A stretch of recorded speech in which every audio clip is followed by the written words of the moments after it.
Welcome to Heart Powered Conversations. Today, I have a special treat, my dear friend Daniela.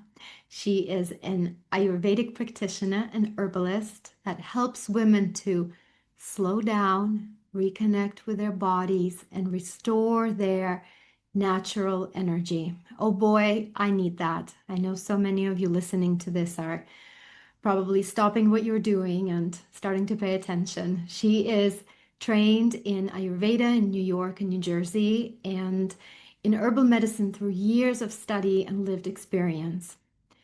She learned to see the body not as something to fix, but as a map to follow. Her time studying with Dr. Vasant Lad, am I saying it right, Daniela? Hopefully I am. You can correct me.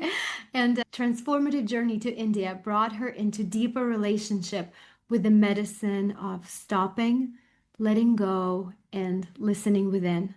Today, she shares the tools that helped her heal so others can feel grounded, nourished, and at peace in themselves. And isn't that what we all pray for daily? To feel grounded, to feel supported, to feel spacious, to feel at peace. So I'm so excited for this conversation. Welcome, welcome, welcome, Daniela. It took us a while to get together and do this, and I'm so happy to be doing this. I would love if you could start by sharing a little bit of your story of who's Daniela? Where is she from? How did this journey begin? Thank you, Kat. It's such an honor to be here and share this space with you. And a little bit of my story. And I moved at 26 to New York. And I studied graphic design and I did an MFA in SVA, computer art. And I really had this knowingness that that is what I wanted to study. It was a driving force. It was something I was very curious of going to New York. And that led me to be 15 years in New York. And it was a other type of university.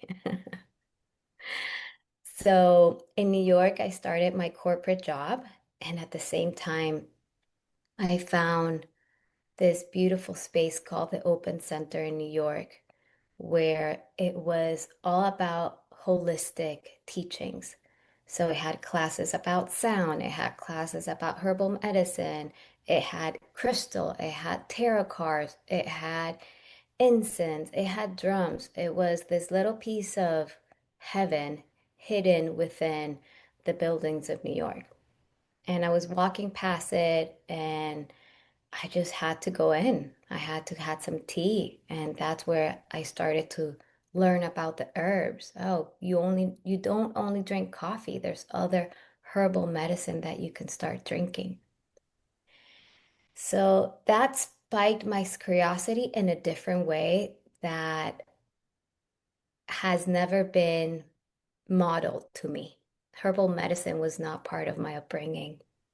I grew up with doctors, so every time I had pain, I would take a pill. So, seeing it now from this lens, I would numb the pain. I would not go to the root cause to understand what my body was telling me. What was the heartburn? Why did every day I wake up with so much heartburn, pain in my solar plexus like it was burning? And I did is take a pill before anything else, before just reading the sun or, just expressing my gratitude for being alive. And New York is a really fast-paced environment. There's a lot of competition. There's a lot of stress of getting it right, of getting a promotion, of getting my work visa, and just being able to stay there. That was a big goal of mine at the time. So it was interesting how my body started talking to me, and I didn't know, I didn't have the tools back then on how to listen to it, how to really pay attention and say, okay, this heartburn, is there another way instead of taking a pill? Could I listen a little bit further? Something that happened after working full days, I would get home and I was so drained and so depleted. I would have to put like my feet up the wall, like lay on the floor just to reset. And, I thought that was normal. That was my way of coping, of just trying to give my body some rest, but really not understanding what was going on. So New York was fun. The Open Center, I met Pika Trenko. She's an herbalist, a homeopath. She's a medicine woman in New York. And I took her green medicine course, which she talked about vitality and how to cultivate vitality and life force. And this was in 2016. So being able to start to listen to those words so many years ago, it was just like, what is she talking about? Like, what is vitality? Vitality's flow is expansion, is movement. And if you see the other side of vitality, it means contraction, resistance. So that started to awaken. Oh, where am I resistant? Why is this not flowing in a way that I'm like, okay, I want to learn more about this. So I did my herbalism certification and it was all about nourishing the body. I am 43. I'm not a mother, I've never married, but I knew what I was listening in that class was going to help me keep my body healthy, my body nourished, my womb really, really healthy. And looking back at it, I can't believe that was my, I want to know and learn as much as possible about the herbs that are really going to help me feel good in the inside. So green medicine just opened up a relationship to plants in a way that I've never had. Like the lemon balms, it's a nervine and understanding how to, what it, yeah, what are its benefit? Like it's a cooling herb, it's a calming herb. It was the first herb I grew in my windowsill in New York. So it felt really special to start to really get my hands on the dirt. We're so disconnected from the dirt when we grow up. We become adults and we wear our pants and we walk up straight and, we need to do things. And corporate really, yeah, there's no room for creativity and to explore your essence, your flow, what moves you. So this was a permission to actually get to explore and ask questions. Like sustainable agriculture, New York is a city, so there were rooftop farms built on top of the buildings. So I would spend my weekend there, like understanding how with so little soil you can actually grow vegetables. What kind of vegetables could you grow? So that was part of, being able to see both sides of the coins, having my corporate job, just seeing what my body was starting to say with little pains, little things, and at the same time, this holistic part of taking care of myself revealing itself. So herbalism, and then there at the Open Center, I found Ayurveda. And Ayurveda means the science of life. And I'm like, what does that mean? And the foundation of Ayurveda is the five elements: the earth, the water, the fire, the air, and the ether. And they say that nature, we are made of nature. All those five elements, we have them within us. And that just created a connection that I was craving. I'm like, we and the earth are one. We always have been. And for some reason, we forgot. So when we're able to balance the outer elements, we can balance those elements within us and really understand what our body is trying to tell us. So the heartburn was my pitta, was my fire, my digestion, just going upward instead of going downward and staying where it needed to be. It was screaming for attention.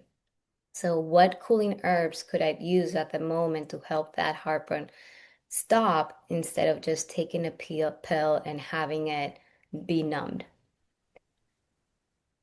So Ayurveda was a beautiful journey because it opened up to Sanskrit. It opened up to a new tradition. It opened up to a new way of eating. They pay a lot of attention about food, about what you eat, eating for your constitution. So every individual has its own constitution. We have there's three main doshas, Vata, Pitta, and Kapha. We all have them, but each one has them in different levels. So I can be Pitta Kapha and you can be Kapha Pitta, but you are going to eat based on your constitution, and what's good for you doesn't mean it's good for me. So that then we start to see as the human being as individuals instead of mass production. This pills works for everyone. You're going to take something different because you have a different set of needs from what I had. So that just also opened my mind and my heart. I'm like, okay, we're talking about the uniqueness and the individuality of everyone. And I went to India. India was, and I was still in my corporate job. That was a turning point for me because I've spent 6 years at this company, and I asked to if I can take a month leave, if I could go for 1 month to India to finish my certification. And they put me, if you want to leave, you're going to have to quit, but we can't save you your job. So I took that decision. I quit my job and you're like, I'm going to follow this nudge. This feels important to finish. And it takes a lot of courage to leave a safety. Corporate job was safety, was being able to have an income. It was able to have a place, some validation. This is what I'm good at. I took my, I quit my job and I went to India for a month to study at Dr. Vasant Lad Gurukula program in Pune in India. And I was not prepared for the mental and the shock of differences of how people live so differently from the East and from the West, and how humble everyone is, and how raw it really is. We were in the middle of nowhere in a really little small town. I got the Indian flu, I got super sick. And I've learned throughout the years when you get sick, sometimes you just want to pop a pill and move forward, but you have to let the fever run its course. It's your body really integrating and releasing things that no longer serve you. It's really uncomfortable to take the Indian medicine, which is like black powders, which it's also interesting because it's not something that I grew up. So just really having to adapt to the culture and just being exposed to rituals, like morning rituals. We did the Agnihotra, which is the fire ceremony in the morning, and really waking up before sunrise and getting some meditation, some movement before the sun rises, which is like the pitta rising, the fire rising. And all the food we ate was very Ayurvedic, which is very easy to digest. So we got the mung beans, we got the rice, we got the vegetables, we got a lot of yogurt. So that's very cooling for the heat. And we were in community. It was a group of 20 women and at least like 5 men just sharing this space together.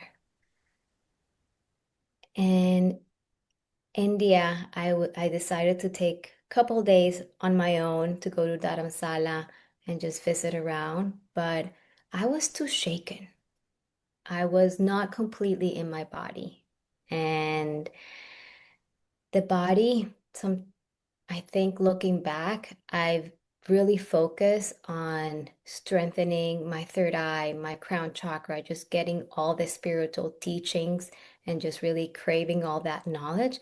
And I dismiss my body sometimes. If I could do it all over again, I would start on really grounding the body, of making that body strong, really understanding what are those emotions that are taking up space so I can release them and really make grounded space for that essence, for that wisdom of my soul to really be embodied. But I get to do it this way and it's perfect as well.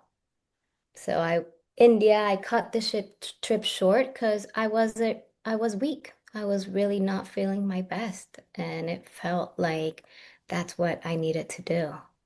And I came back to New York and I had an integration period. And you know, those integration periods are really shake you at the core, really make you question everything. So that in a nutshell is a little bit of, yeah, how I started.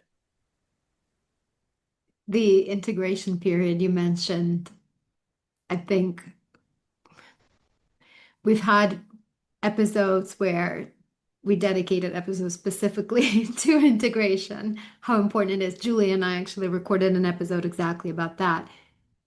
It's the time when you feel you're alone, you're abandoned suddenly, and you don't know who you are anymore. And it's so I can't imagine listening to your story of you coming back from India, just, well, what do I do now? I'm not the same as when I left. And I also, I was so shaken by being there. I thought it would be easy and flowy and I would belong. And here I am. So, did you leave New York immediately after that? Because I know you're in Miami now. How did you go back to corporate? What did you do? What happened after? It took What me year was like that? a year to really get myself together. I was freelancing at the time, but I was really going into like a shedding piece. And I went back to corporate.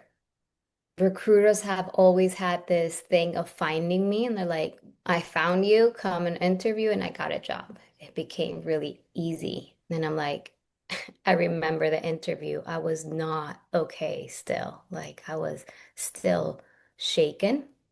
I had a great interview. I got hired. I was working right next to Madison Square Garden, which is nuts if you've been in New York. It's like the busiest place in New York. But I I needed that stability. I needed that stability in some shape or form.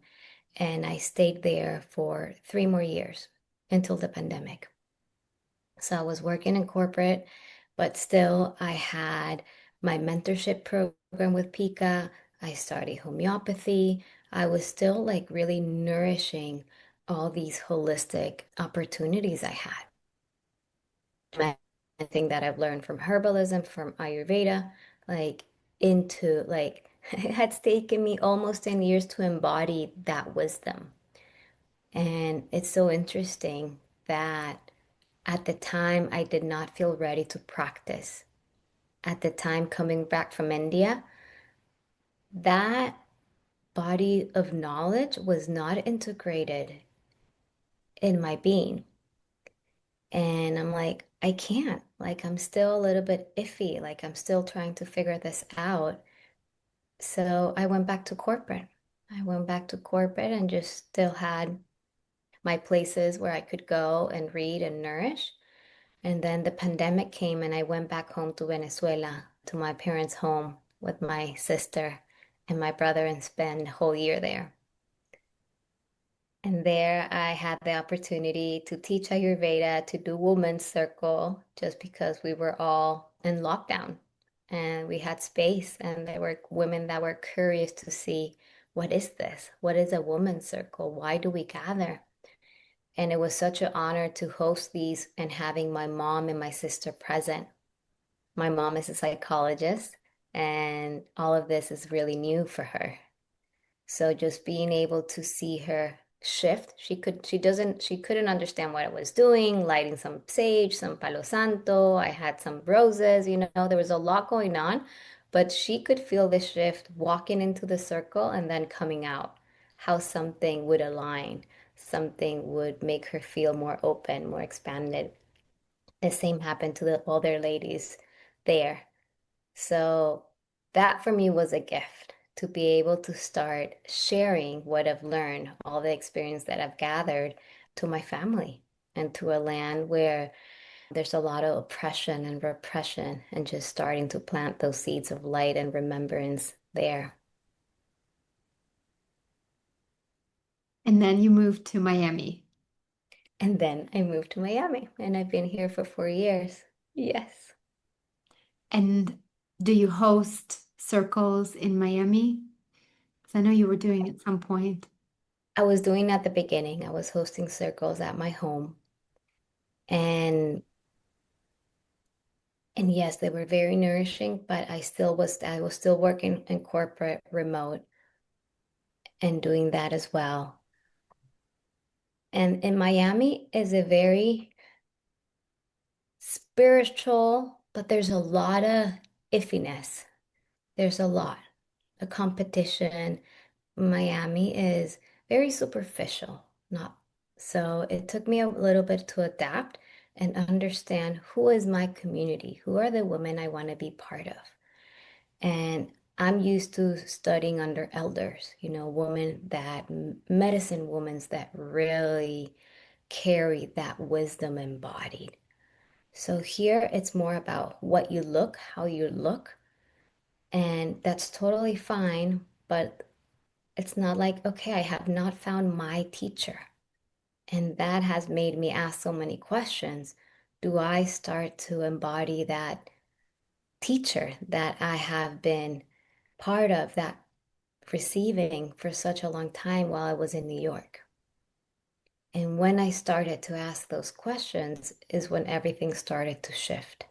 More certainty came into my space, more happiness of sharing all these wisdom that has really helped me heal me and have so much compassion for myself and for my body. I'm like, okay, let's share this because it feels important. In the times that we're walking right now, there's such a big disconnection between our body, between nature, and yeah, I want to do plant walks. I want to do Ayurvedic cooking class at home. I'm launching a new program, so I am excited. I'm excited to share because yeah, I have the space, I have the aura capacity. I truly believe that this wisdom is not meant to be kept with me, but to be shared. It's as if you were asking the universe for the teacher. And like that saying goes, when the student is ready, the teacher appears. And the universe was looking at you and going, nope, nope, nope, you're done. It's your turn, girl. It's your turn. And the it's interesting listening to your story because I work with women who are finding out who they are, right? Who are remembering who they are, who are stepping into the role of being a facilitator, guide, healer, whatever it is, and guiding them, helping them, holding space for them to build the businesses. I hate that word, but yeah. And that imposter, that initial imposter, when you went home to Venezuela, the you got to experience, it's almost like you kicked imposter to the curb because you got to experience it there and it really landed in your body, right? But then you came back and you were like, oh, but this is different. This is bigger. This is not my family. And the imposter was squashed by the universe saying, no, it's time. This is it. This is it. Yeah. And I love your vision because this moment when we are recording it, it's Saturn just entered Aries, and I keep seeing the spiritual foundations are being shaken and shaken to the core, where everything that is performance, everything that is a facade, is going to be crumbling, crumbling in ugly ways, in beautiful ways, in quiet ways, in very public ways. And what you are describing is what so many women are craving. They're praying for that authenticity because that's where safety resides. That's where they can feel safe. That's the space that they don't want a perfectly manicured space that they have to come dressed and, no chip nail polish is welcome type thing, right? They do want to go to to your kitchen and oh my gosh, I didn't even know this type of facilitation existed, right? I mean, I want to do that. I want to move to Miami to be close to you so I can do that. I'm sure others listening are saying the same thing. And in the programs that I facilitate, this resounding truth comes out. Every woman, it's like this echo that every single one of us carries. It's about the circles. It's about the circles. It's about the circles. It's about women gathering together in these circles, in the programs that feel like circles where there's an elder and not a head honcho priestess, high priestess, right? It's like the energetics of it have changed. And the vision that I see all the time is the earth with the overlay of flower of life, where every node, every connection point is this lighthouse. So thank you for remembering and thank you for being so courageous in doing it in a way that is authentic to you without the facades. My dear friend Louise, I read a post that she put out today. She said spiritual pantomime, and I was like, "Oh my gosh, I can get that word out of my mind now because it is so much of it is the performance." And I think we are that's not our people. That's not anyone listening to this. And if someone is listening, they recognize they've been there. They're like, yeah, no, no. Or maybe you've been there and you were the facilitator that adapted that model, and now you're like, oh no, I'm not going back. Yeah, Earth is calling. Earth is calling to root in her. Speaking of earth rooting, okay, plants. Can we talk about plants? I'm so excited because your story about the lemon balm, I grew up, she was my first ally growing up, Melissa. My first ally in tea. Yarrow is another one. I'm actually the cup of tea that I have is the dandelion tea right now, but let me see. I feel like we started before this conversation. I was telling you about how my body is really suffering from inflammation and just feeling this unease and yeah, the frequency of the outside world is really affecting me. Is there I know I'm like totally picking your brain for for a free consultation, but if somebody's listening at home and they can go to a grocery store or a local something, can you give us a little taste of your experience, how it has healed your body, what the different plants, and know there's breadcrumbs for somebody listening and for somebody to calm the nervous system, to begin to lower that craziness in the body, in all layers of the body. What are some of your favorite allies? What are the I'm hearing like it's like the girlfriends. You have like almost like these ladies that okay, ladies, she needs extra help. Oh, I love this question. So, yeah, there is so much that we can do with herbs, and we start to look not only herbs but also seasons. Like we just transitioned from spring into summer. And if you look at the earth, the first flowers to come are the dandelions and the violets. So the dandelion, you're actually drinking dandelion tea, which is amazing because a dandelion is a bitter herb. And we use the root of the dandelion, which is bitter, and in the body, it helps to detox, to remove that accumulation that we've had from winter. In winter, we eat more heavy foods, we eat more warm foods. So even if we start to follow the rhythms of the earth and the grows, the first herbs that start to grow, those are giving us cues of what we need.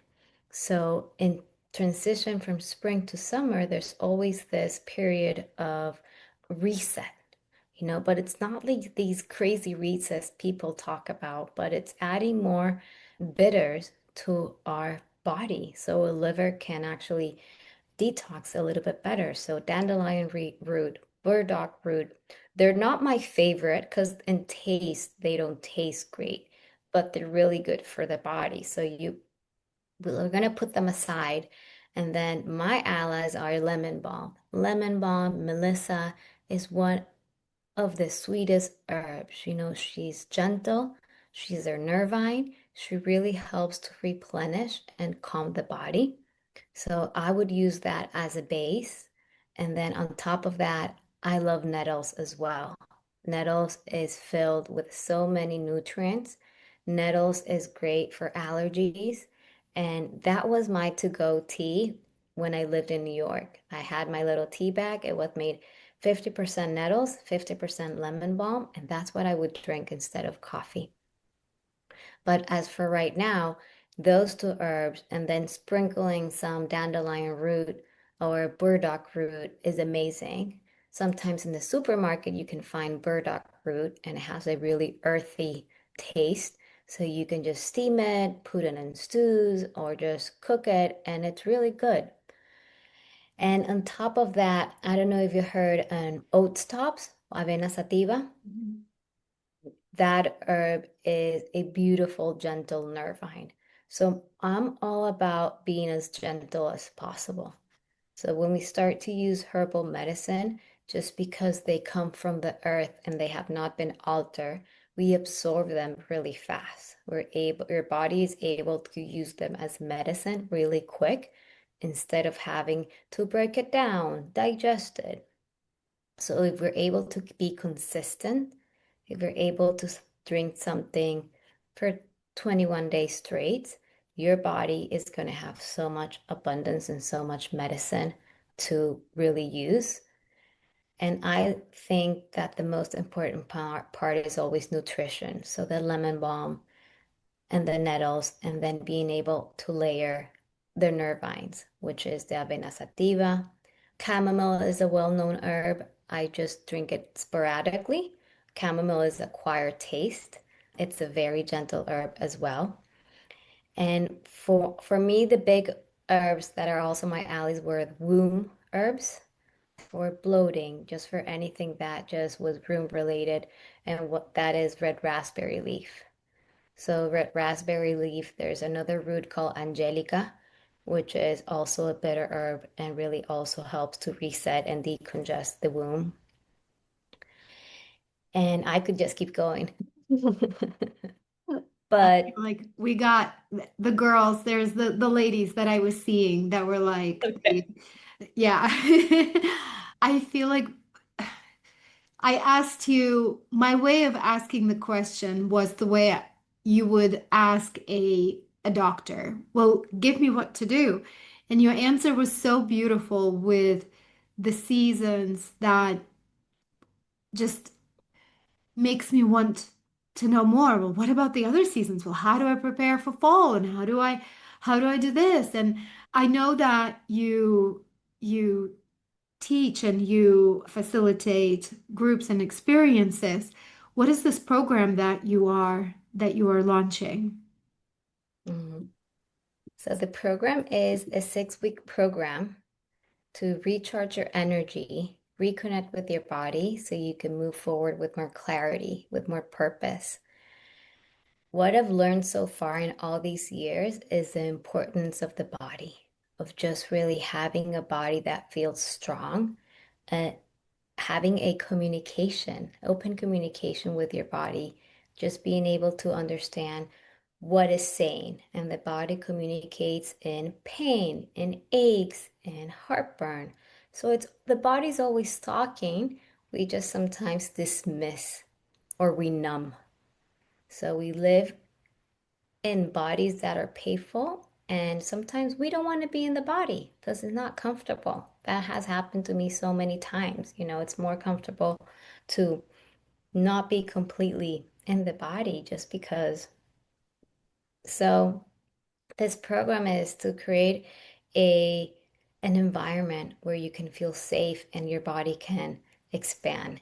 Your body can feel seen so it can relax and let go.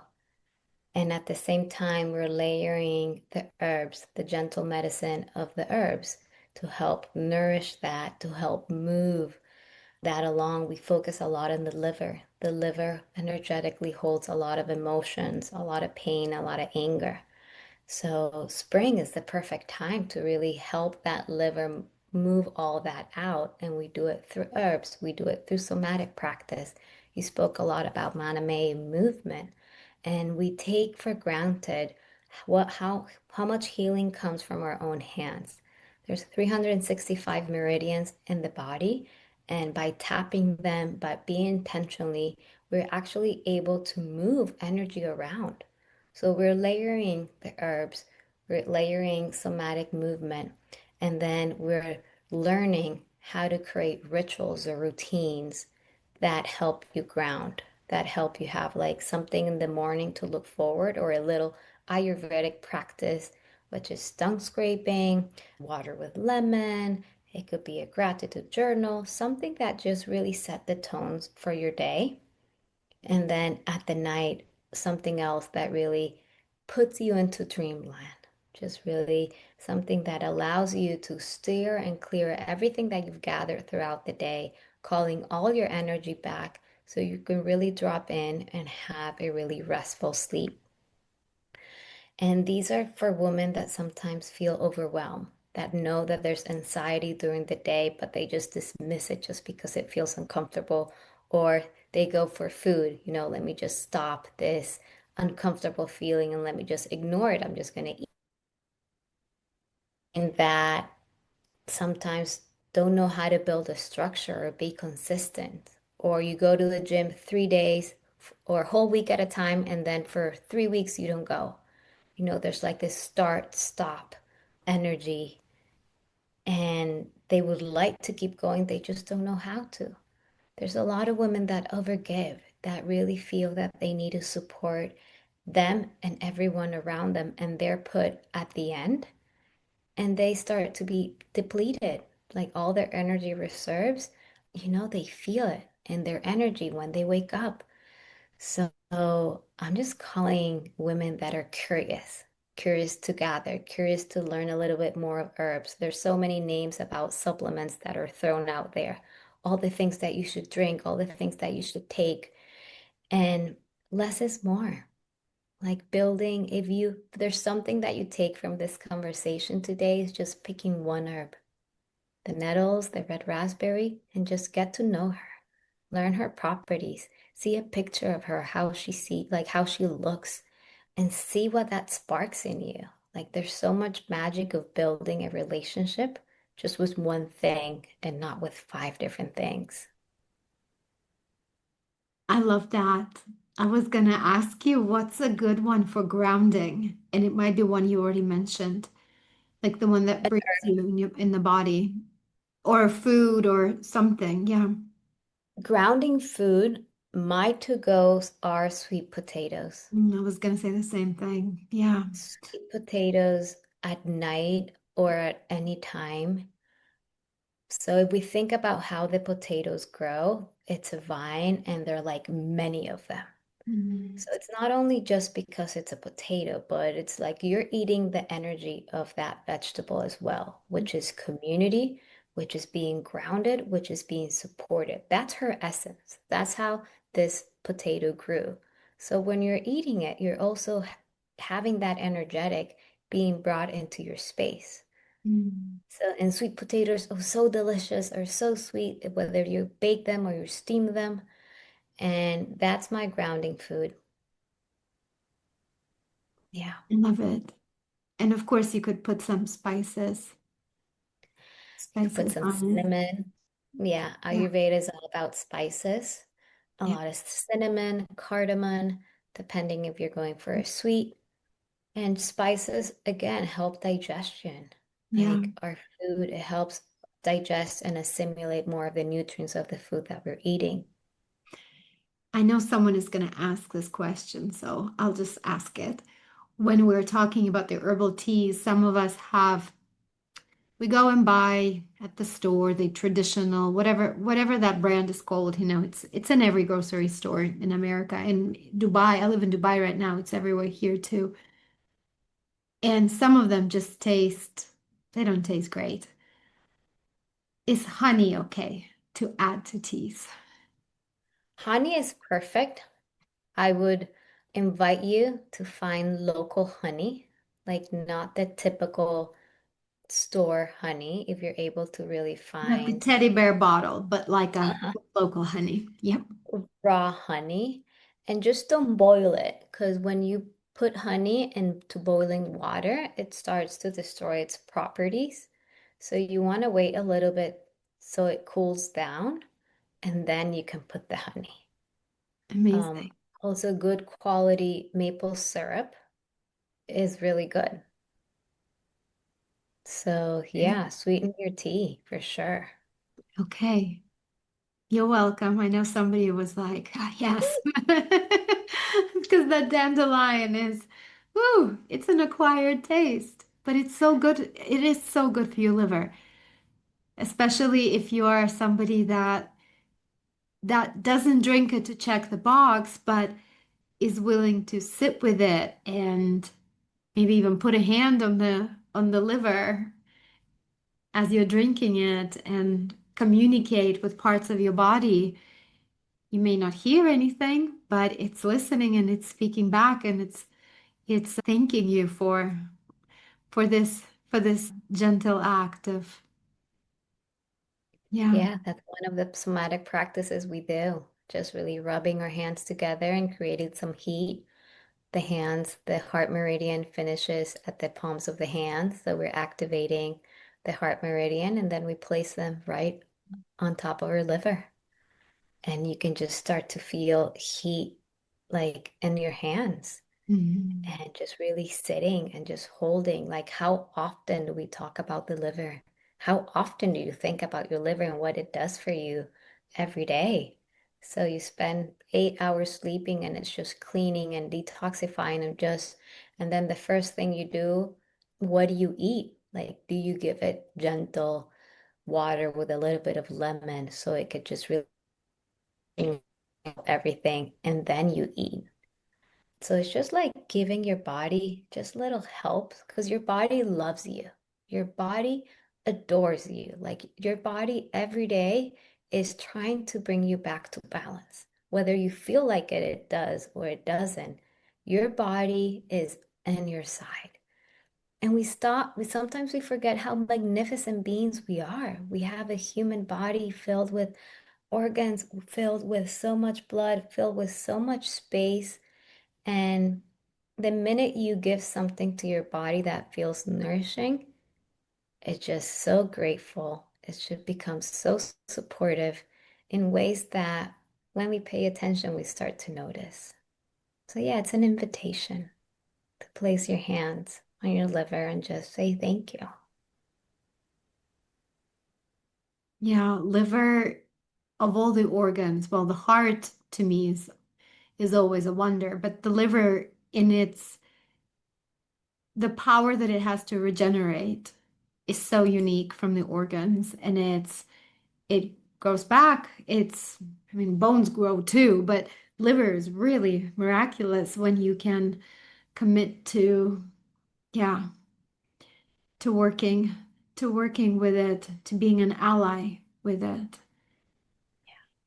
I don't know about you, dear listeners, but I feel like I am definitely up for a a reset with my relationship with my body, seeing it seeing it as, and I speak about this, how it's our body, but it's also not our body because we're souls that came here to, it's almost like borrowed time, right? We're not here for a long time in the grand scheme of things. And in the history of our souls, it's a one night's dream just to be here. And we were given this beautiful temple.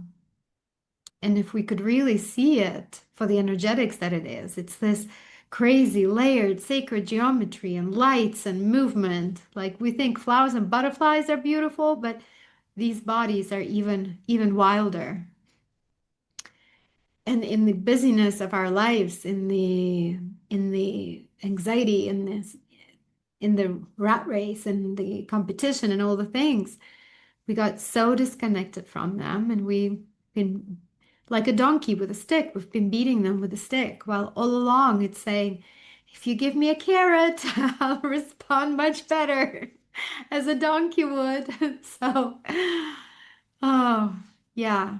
I love what you're doing. Love the way you speak about the body, you speak about the earth, you speak about the plants. It's nurturing. It's heartwarming. It makes you believe that it's possible for you. At least that's what it does for me, because so much of it is in the space of healing is prescriptive to here's the list and here's all the things you do, and unless you are in this fixer mentality and check every box and really, that go-getter type A, you're not gonna do it. And that's what we're working to rewire within ourselves anyways, right? To be gentle. So how do we do this gently? And I think the work that you're doing is such a beautiful example of how it can be done. Thank you, Kat. Thank you for having me here. Yeah. It's a truly an honor, just slowly shifting how the world runs, which is very masculine, very patriarch, and how can we be more in our feminine and give permission to other women do the same because we have not been modeled that.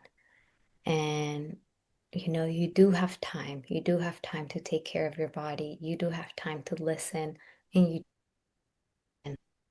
so so it's a gift. It's a gift to gather. It's a gift to be seen, to be validated by others around you. And I can really see this image of this circle. The first women's circle I attended in New York, it was at least 15 years ago.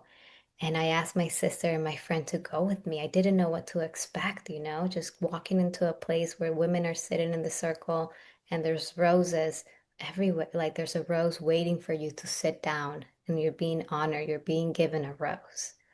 So that beauty of being received in that way, we all deserve this. Every woman deserves this. And so many of us have been bullied, have been told that we're not enough, have been told to quiet. No, don't express your needs. So, no, it's not the angry, feisty woman. It's the woman that is able to really root, take up space so she can speak what she needs and she can nourish herself so she can keep on giving. Mother Earth is feminine, and she's calling us. She's calling us to tend to our bodies. And as we tend to our bodies, we tend to her. And that's a deep prayer of mine. Just really being able to awaken and see, may everyone see the big connection we have to Mother Earth. We're not separate. We've never have been. Yeah, she never forgot that. We did. Totally. Yeah. Yeah, it was always there. We just had to remember it. It's interesting. You just said something. You wanted your sister and your friend to come with you because even going into this unknown space of a woman's circle felt like you needed the support familiar faces, right? And Right. I think how many of us are programmed in a way to do that. Like I don't want to go to this new gym unless my friend comes and my friend joins. I need a buddy, right? And I think you'll agree that the type of circles that we are talking about, please come alone. Please don't wait.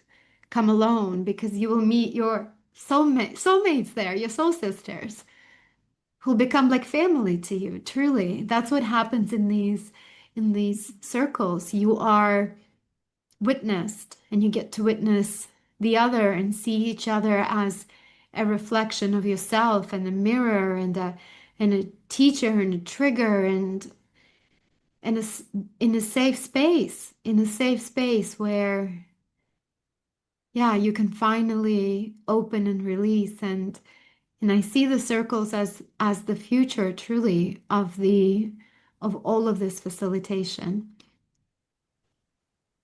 because we crave that. We crave that. It's like the sweet potato. We want to be connected by the vine, by the root. That's Yeah, yeah.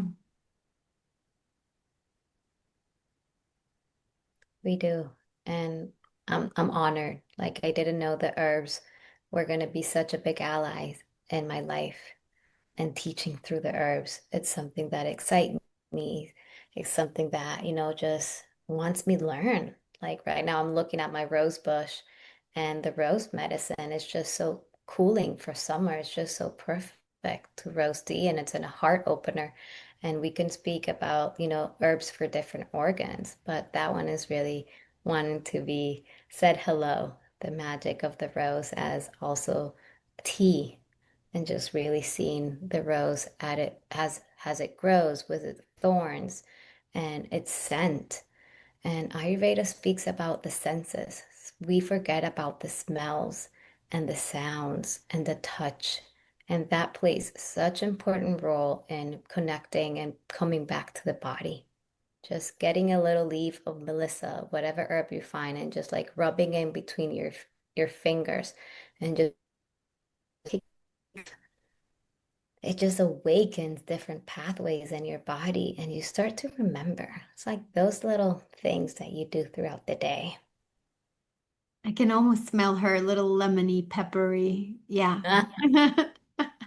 Just don't do that with the nettles. Don't pick the nettle leaf and No, between here. why it's called stinging nettles. It would sting. It's gonna sting.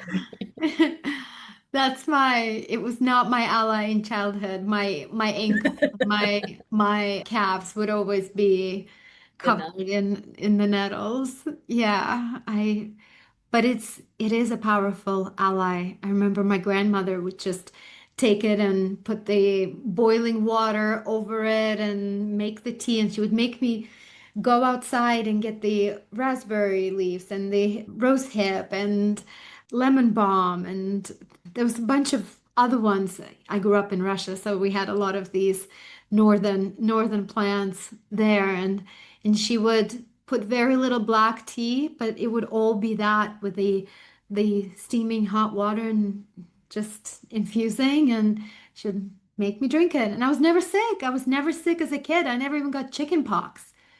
It wasn't until much later in life, actually, when I came to United States for college and got a bunch of shots right before coming and came and got mono and tonsillitis and ear infections, and within the first semester it was one thing after another. Yeah, I had the and I truly believe it was the eating straight from the earth. Like my grandmother would send me out barefoot, run in the morning dew, go get a cucumber, eat the cucumber right from the vine. And I mean, she knew. And then, 20 years, 30, 40 years later, you read medical medium talking about it. It's like my grandmother knew. Yeah. Wow. I can't believe your childhood was like that. That's so But then I beautiful. moved to the cities. Then I moved to the cities and it was like you, medication, pop the pill. Yeah, Advil, Tylenol, Advil, like one thing after. Yeah, But your body remembers just because that's like you had that such an early stage. And the rose hips have so much vitamin C. Yeah, you were gathering, you were using the medicine available in your surroundings, and that's the best medicine because the earth will grow what you need if you're paying attention. So yeah, that's your base point. It's just like it's there. As soon as you pick it back up, yeah, it remembers. yeah. It's interesting because we all have environments where we feel comfortable, right? And for me, the dream is always to be by the ocean in a tropical environment. And then I go up north and I go into the forest and I go into the farms that have all the things. And it's like, this is actually home. Like this is home. You know, the body is like, this is home. I know you want to be in a tropical place with the bougainvillea and the plumeria, but like the healing is here. And Yeah. then one herb that wants to be spoken, it's the mullein. That's Mm. I don't know if you know mullein. So Has go ahead. I was gonna mention, funny enough, that we're moving to Austin in just a couple weeks, and that there is a lot of yarrow and mullein growing on the property on the property that the land that we own. So it's funny you're bringing it in. Yeah, she Okay, really wants to be. tell me about her. Mullein is a beautiful plant. It's furry. Like if you Mhm. touch it, it's like velvet and it has a beautiful yellow flower. And mullein is great for the lungs. So just being able to support your lungs after mold or just after a cough, like after a really big cold. Mullein has really tiny hairs.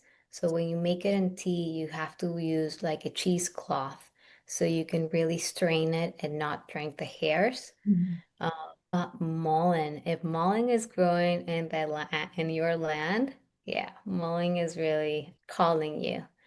And it's just very beautiful because it's soothing, it's really warming, and it's really gentle.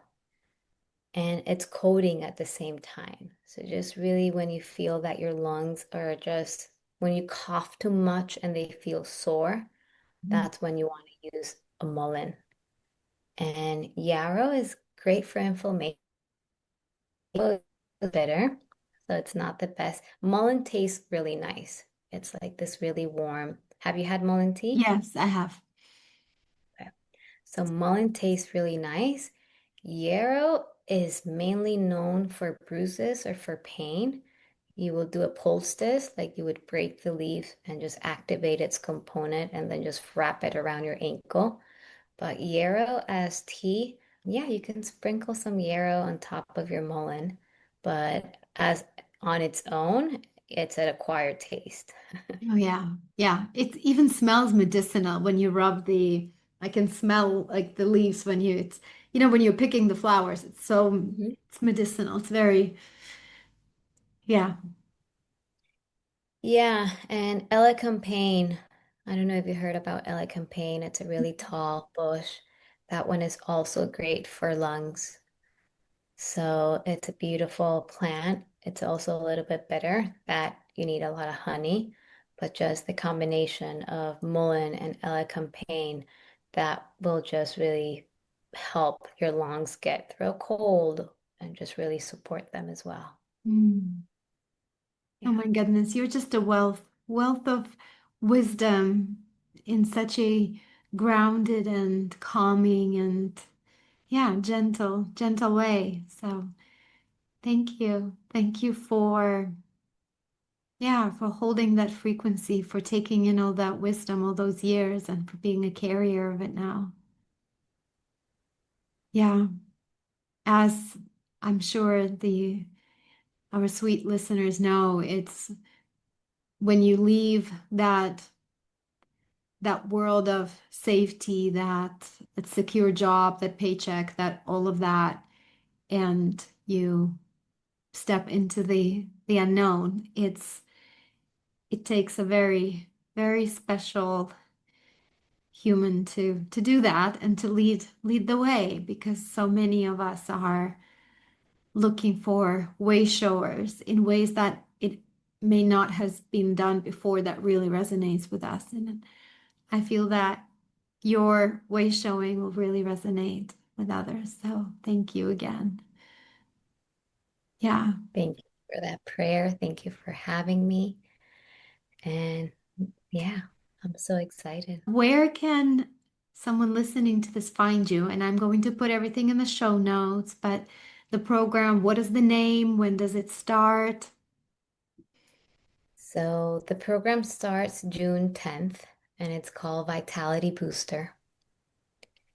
And there's a website and there's a button that says apply now. I would love to have a conversation with anyone that wants to apply or is interested, just to really get to feel each other. This is ancient wisdom. This is really about you.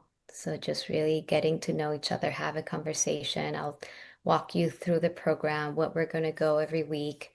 I could just do a little brief.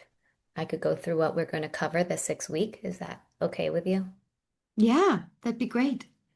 Okay, so week one is your unique energy signature. So discovering your vitality blueprint and your unique Ayurvedic constitution. So understanding who is Kat, what are you made of, what are your doshas, and what drains you and what gives you energy. A blueprint of an understanding, okay, this is my starting point. And then after the 6 weeks, what shifted? How are you feeling different? What did you learn about your body that you didn't know at the beginning? So week two is all about cleanse and release stagnation. We're going to focus on the liver and do somatic practice, start to work with bitter herbs, and just really understand how we can support that liver to remove all those emotions that are being stored there. And then week three is all about grounding, rituals and daily rhythms. Just being able to create supportive rituals in the AM and the PM and just building gentle structures that nourishes you. So what foods are nourishing? We spoke about those a little bit. So just really starting to feel this groundness, this calm, and making space for peace, for self-love, for appreciation for your body. And then week four is all about herbal and energetic support. So going through herbal allies and choosing one or two that you get to work with, that you get to learn, and what feels more supportive in your journey. And then week five, it's all about building sustained vitality. So exploring practices that help calm the mind, that help with anxiety, and just really help you and your unique constitution. And then the last week, it's all about your personalized vitality plan, creating a toolbox for you that you can use and integrating everything that we learned throughout. And we're going to meet once a week live for 75 minutes. And that's a class plus 15 minutes of a somatic practice. So it could be grounding, it could be hands-on work. It's going to depend on the week. And then we also have a Facebook group so we can everyone share and be held accountable and just ask questions. This is what's happening to me. What do you think I should do? So, and then doing it as a circle, doing it as a group of women going through this journey together. So I'm excited. It starts June 10th and yeah, I'm curious. I'm curious, I'm excited, everything. So if somebody's listening to this and it's after June 10th and the program has started, will this be recurring? And do you work with people individually? If someone is in Miami area and would love to meet with you? I do consultations individually, yes. I do one-on-one packages. And it's going to be a recurring program. So yeah, this is the beta launch. So there's a really beautiful discount going on for this first launch. And there's a little bit more availability and possibility to listen. Hey, I would like to see more of this. I would like to get a little bit more of the science. So so yeah, the plan is to be able to repeat this again and just really build a program that that supports women. And my plan is to have Vitality Booster, and then after you do Vitality Booster, you go move into Nourished Woman, which is another program that's going to be focused on the feminine, connecting with your feminine energy, understanding your feminine organs, your reproductive organs, what herbs specifically work for them, doing body mapping work. So just really understanding the body, but just focusing on the reproductive feminine organs and your femininity and what does it feel to be a nourished woman. But yeah, that one is yet to come. Oh, that's beautiful. And that's how it's meant to be, right? You birth in these cycles and waves and it comes when it's meant to. And I know that there are so many women that have been truly praying for this medicine and for your style of holding space and for your style of facilitating and sharing this wisdom. So I thank you again, and all of this will be linked in show notes so that you can get in touch with Daniela. She is lovely. She, as you heard, if you're watching, you could see how lovely and friendly and approachable she is. And it's an honor to know you, my dear friend. It's an honor to call you my friend. And thank you, thank you, thank you, thank you, and thank you, dear listeners, for being here with us today. And if you enjoyed this episode, please rate, review, subscribe, and drop us a line. Connect with me, connect with Daniela. Let us know what resonated. And if you do go out and buy lemon balm, nettles, or dandelion, do let us know how you connect with them and yeah, what you what whispers might come through from these beautiful allies. Thank you. Thank you, Kat.